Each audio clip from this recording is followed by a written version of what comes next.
Hi friends, welcome back to Ammu's vlogs. ఈరోజు మరో మంచి రెసిపీతో అయితే మీ ముందుకు మళ్ళీ వచ్చేసాను. ఈరోజు చేసే రెసిపీ అయితే బ్రెడ్ డిజర్ట్. చాలా టేస్టీగా ఉంటుంది. మా ఇంట్లో అయితే చేసిన 1 అవర్లో మొత్తం ఖాళీ అయిపోతుంది. చాలా టేస్టీగా ఉంటుంది. ఎలా చేసుకోవాలనేది అయితే చూపిస్తున్నాను, చూసేయండి. ఫస్ట్గా అయితే 5 బ్రెడ్స్ అయితే నేను తీసుకున్నాను. అవి అయితే ఒక్కో బ్రెడ్ 4 పీసెస్ వచ్చే విధంగా అయితే నేను కట్ చేసుకుంటున్నాను, వీడియోలో చూపిస్తున్న విధంగా. నాకు కొంచెం పెద్ద పీసెస్ కావాలనుకుంటున్నాను కాబట్టి ఒక బ్రెడ్ని 4 పీసెస్గా కట్ చేసుకుంటున్నాను. లేదు మీకు చిన్నగా కావాలి అనుకుంటే ఒక బ్రెడ్ని 6 పీసెస్గా కూడా కట్ చేసుకోవచ్చు ఫ్రెండ్స్. నేనైతే 4 పీసెస్గా వీడియోలో చూపిస్తున్న విధంగా అన్ని పీసెస్ సేమ్ సైజులో వచ్చే విధంగా అయితే నేను కట్ చేసుకున్నాను. నెక్స్ట్ అయితే స్టవ్ మీద ఒక ప్యాన్లో అయితే నేను పాలు మరిగించుకుంటున్నాను. 2 గ్లాసెస్ మిల్క్ అయితే నేను తీసుకున్నాను. ప్యారలాల్గా ఇంకో స్టవ్ మీద ప్యాన్ పెట్టుకున్నాను. గీ అయితే 1 స్పూన్ వేసుకున్నాను. గీలో అయితే ఇప్పుడు బ్రెడ్ స్లైసెస్ అన్నీ ఏవైతే మనం ముందుగా కట్ చేసి పెట్టుకున్నావో అవి మొత్తం గీ పట్టే విధంగా మొత్తం అయితే ఫ్రై చేసేసుకుంటాను.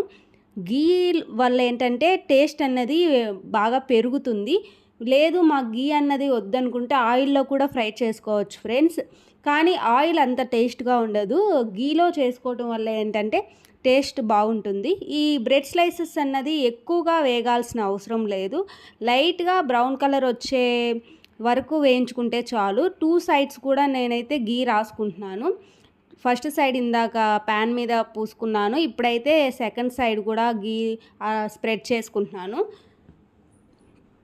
బ్రెడ్ 1 సైడ్ అయితే బాగా ఫ్రై అయిపోయింది, బ్రౌన్ కలర్ వచ్చే విధంగా. సెకండ్ సైడ్ కూడా నేను టర్న్ చేసేసుకున్నాను. 2 సైడ్స్ ఈ విధంగా అయితే ఫ్రై చేసుకోవాలి. నెక్స్ట్ కొన్ని పాలు వేసుకొని దాంట్లో 2 కప్స్ కస్టర్డ్ పౌడర్ అయితే నేను ఉండలు లేకుండా మిక్స్ చేసుకుంటున్నాను. డైరెక్ట్ కస్టర్డ్ పౌడర్ అన్నది మిల్క్లో వేసేస్తే ఏంటంటే మిల్క్ అన్నవి ఉండలు కట్టేస్తాయి, మొత్తం గడ్డలు కట్టి మిల్క్ మొత్తం వేస్ట్ అయిపోతాయి. సో ఇట్లా కొన్ని పచ్చిపాలల్లో మిల్క్ గడ్డలు కట్టకుండా కస్టర్డ్ పౌడరు మిక్స్ చేసుకొని తర్వాత మరుగుతున్న మిల్క్లోకి అయితే వేసేయాలి. తర్వాత కూడా మనము బాగా మిక్స్ చేసుకుంటూ ఉండాలి, లేకపోతే గడ్డలు కట్టిపోతుంది.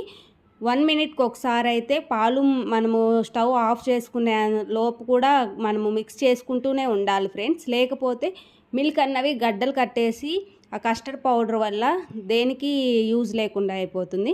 నెక్స్ట్ నేను 1 స్పూన్ అయితే షుగర్ వేసుకున్నాను. మేము షుగర్ తక్కువ తింటాం, ఆల్రెడీ బ్రెడ్లో షుగర్ ఉంటుంది కాబట్టి నేను 1 స్పూనే మాత్రమే వేసుకున్నాను.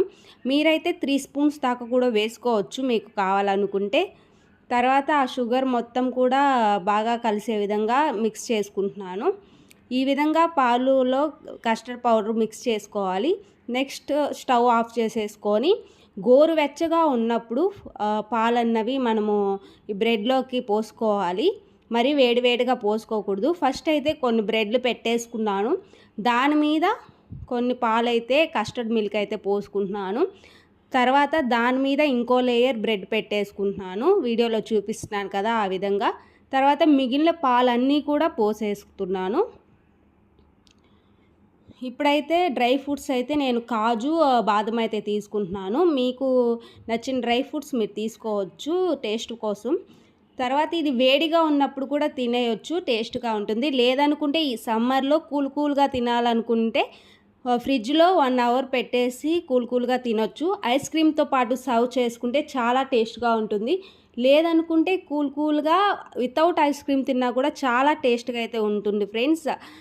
నేను చూపిస్తాను ఫ్రిడ్జ్లో నుంచి తీసాక ఆఫ్టర్ 1 అవర్ తర్వాత ఎలా ఉందో చూసేయండి.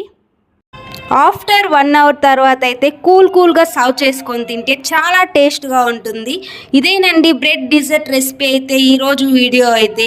నా వీడియో కనుక మీకు నచ్చినట్లయితే please like, share and subscribe to our channel Ammu's vlogs. Thank you all.